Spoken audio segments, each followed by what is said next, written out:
harapan.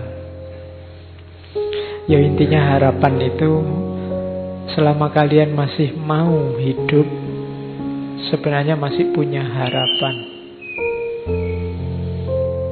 Tapi saya tidak mau hidup, Pak. Saya ingin mati saja. Ingin mati itu ya harapan.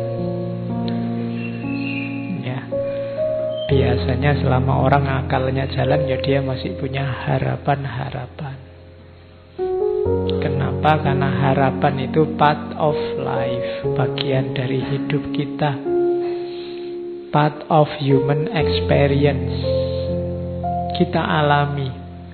Kamu sadari atau tidak, kamu sengaja atau tidak, dari detik ke detik hidupmu itu sebenarnya rangkaian dari harapan ke harapan.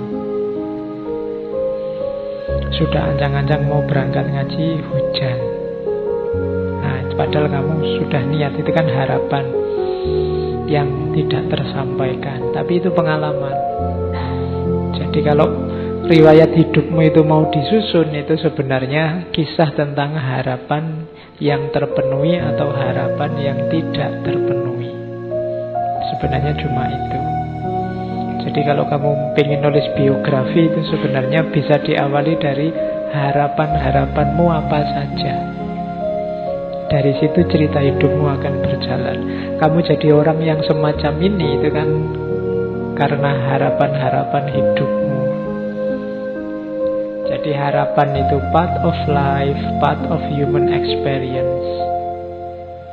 Ada kalanya harapan itu connected to suffering. Ada hubungannya dengan rasa sakit, baik jasmani maupun rohani. Orang itu biasanya sadar punya harapan kalau kepentok.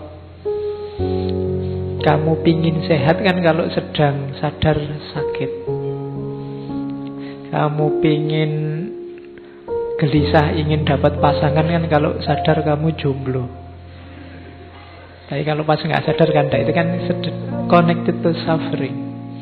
Aduh, kok aku sendirian ya, sementara yang lain berdua. Nah, itu connected to suffering. Terus kamu punya harapan, aku segera punya pasangan. Ya sebenarnya tidak apa-apa jomblo itu. Indonesia jaya itu karena bersatu, bukan berdua. Oke. Lah ya, makanya kalau ingin sukses kamu bersatulah. Oke. Terus harapan itu connected to facing not knowing thing. Kenapa disebut harapan?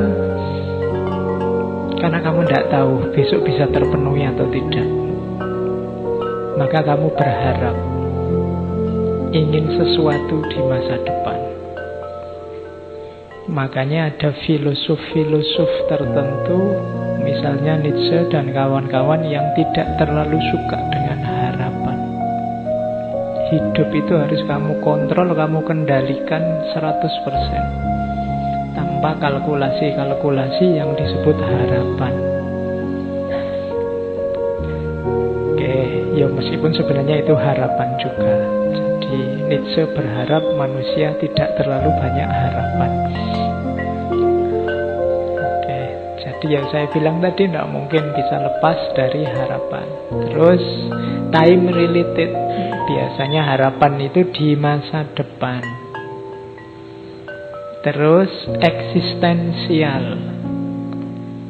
Hidupmu adalah kisahmu menghidupkan harapan-harapanmu. Jadi engkau eksis itu dalam rangka mewujudkan harapan-harapan. Maka dia sifatnya eksistensial.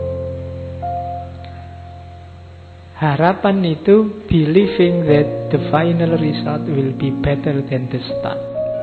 Dalam harapan ada kepercayaan. Apa yang dipercaya bahwa besok, masa depan yang akan datang, keinginanmu itu kan ada yang akan datang.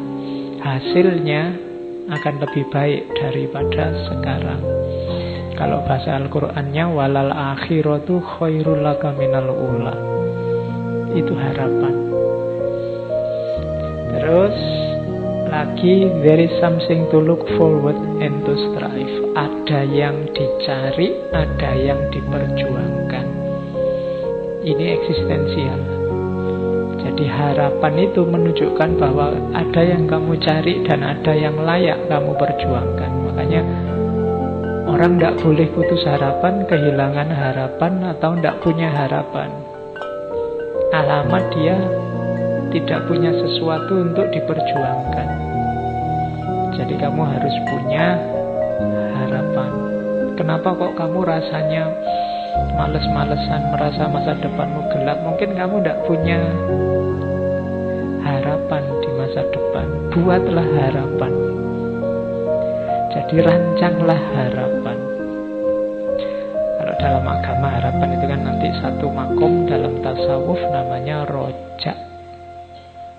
Nanti di belakang saya ngomong sedikit tentang rojak, makom. Terus harapan itu carries us on the path, optimistic orientation to life. Dengan harapan kita akhirnya masuk ke wilayah jalan hidup.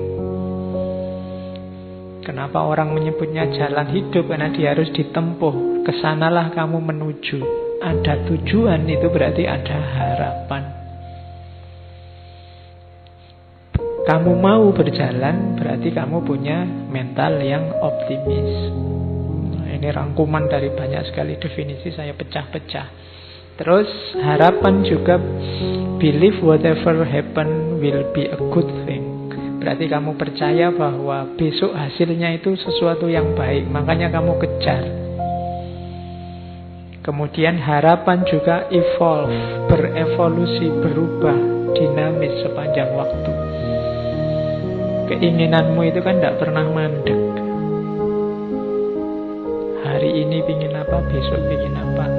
Sekarang yang kamu kejar lulus, setelah lulus kamu mengejar kerja, setelah kerja kamu mengejar istri, setelah istri kamu mengejar anak, setelah anak kamu mengejar. Tidak pernah ada target final.